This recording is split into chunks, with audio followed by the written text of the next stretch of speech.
Дети сами по себе прекрасны, и с ними очень интересно и комфортно работать именно с самим ребенком во взаимодействии, чаще всего, да, даже с трудными подростками.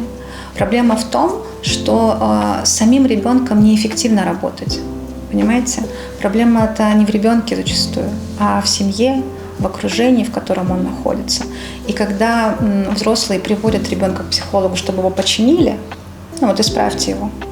Сломался. Да, не слушается он, например, или ничего не рассказывает. Волосы покрасил, учиться не хочет, курит, еще что-нибудь, матерится. Исправьте, пожалуйста, его.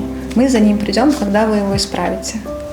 И вы же понимаете, что это невозможно, потому что очень часто в работе с ребенком мы находим классные механизмы, мы взаимодействуем, мы раскрываем этого ребенка, и с нами он не матерится, не курит, рассказывает все, что у него происходит, плачет, делится, но потом он возвращается в некую среду, из которой он пришел. И он каждый раз будет туда возвращаться.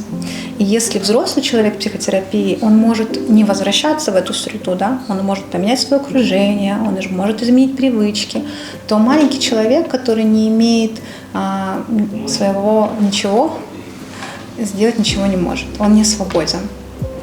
И если семья не включена, если не включены родители, если не включено общество, в котором он находится, школьная система, то ничего не поможет.